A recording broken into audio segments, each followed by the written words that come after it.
As this end bad governance protest Nigerians are planning, and it got the government rattled because they know that any protest can lead to a wider problem like serious civil disobedience that can bring down the government.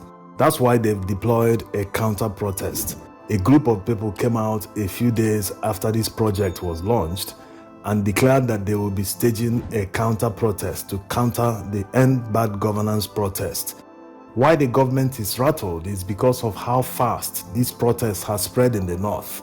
Despite the fact that many northerners are not on social media, but it's surprising that it has spread even to the villages. Many people are aware of this, and there is a rumor that the government has paid imams huge sums in millions of naira to preach against the protest in many mosques in northern Nigeria.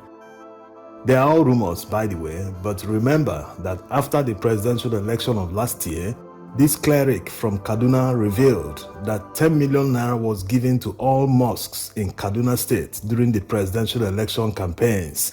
He even said that they should quote him, that he said it, if anyone is in doubt, that he is ready to stand by his statement. Duk wani masallaci a Kaduna da na Juma'a da na Salawatul Khams an ba mu miliyan 10 mun shakare. Na hutace ka. Ka kirga adadin yawan masallacin Kaduna gaba daya. Kowane masallaci an ba shi miliyan 10. There's no doubt that he received 10 million naira to support their candidacy. So imagine how many mosques that are in Kaduna State alone. Can imagine the amount they spent in Kaduna, not to talk of all northern states in Nigeria. So you can see that these rumors are not far-fetched. They have done it before, they can do it again over and over again. And to prove that truly something must have passed under the table, many imams are already preaching against protest, that protest is haram. Now, there's no doubt that many Islamic clerics in the north have a lot of influence over many people. But this time around, it seems that people are no longer as loyal as they used to be before to their clerics. Because of what? Hunger. The hardship is just too much. It has become unbearable on many people. That's why in one mosque in Kano State, after the imam counseled his followers that they should never protest and join any form of protest, that it is haram. After the prayers, a few people started murmuring that they must protest. To the surprise of many people agreed with them that they must join the protest, that if the government doesn't want the protest, they should listen to the people and stop the hardship that people are facing. It was a serious surprise. People have never seen followers openly disobeying their imams right in their faces. So the situation is changing in Nigeria very fast.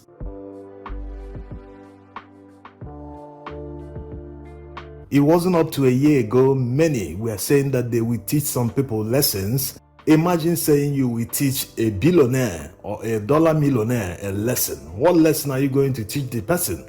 Someone that can afford to move to any Western country and enjoy his life with his family.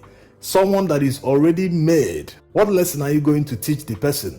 Right now, many people can't even afford a square meal just once in a day.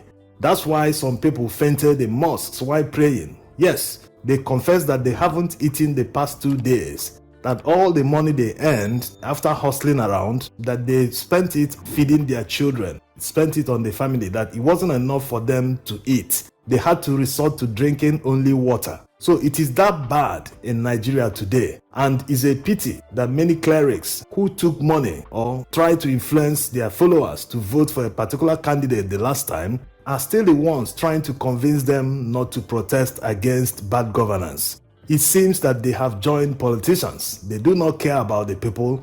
They are supposed to care about the welfare of the people, not politicians.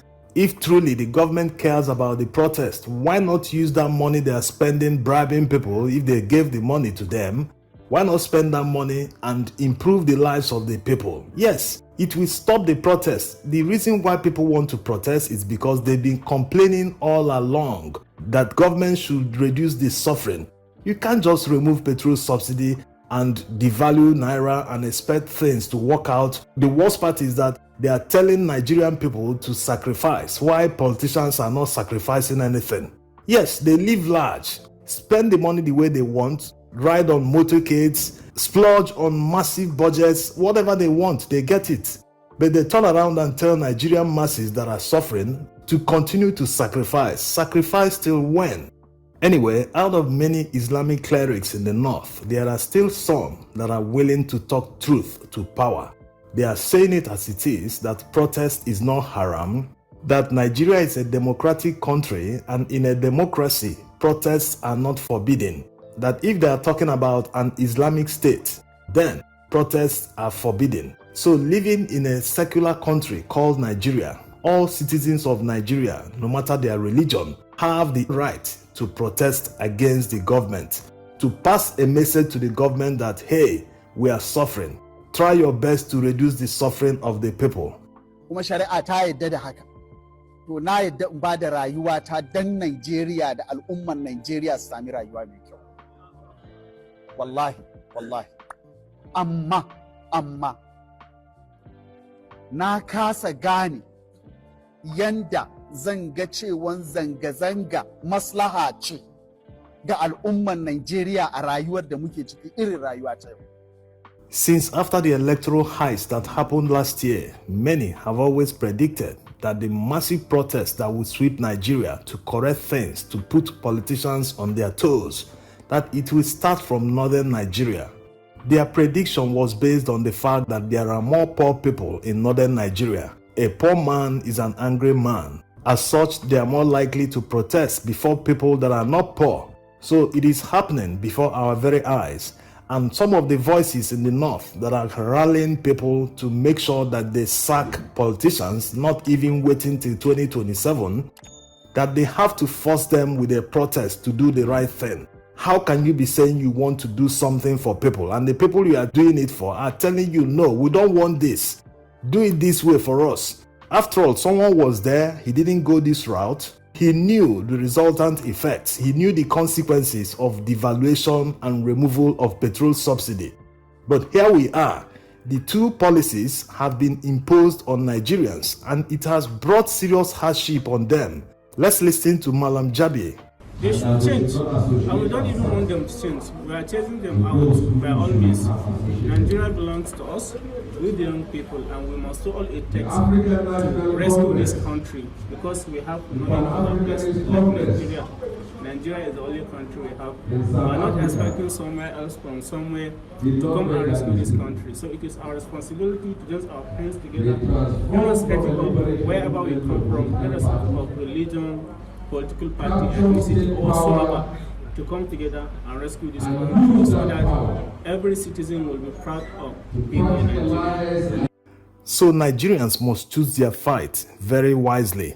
When people start making statements like, hey, people in the north, we are silent all the 8 years Buhari spent in power. They didn't criticize anything. They didn't join NSAS. They didn't do all sorts of things.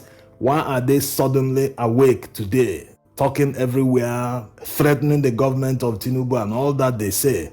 Listen, the difference is quite clear. The situation now, Nigerians have never experienced it. Yes, Buhari mismanaged the economy, but not to this level. Everyone must say the truth. Yes, they might have protected Buhari at the time because of ethnicity, because of nepotism and all that, but it still doesn't negate the fact that the suffering today is far worse than what was obtained under Buhari's administration. That's the honest truth.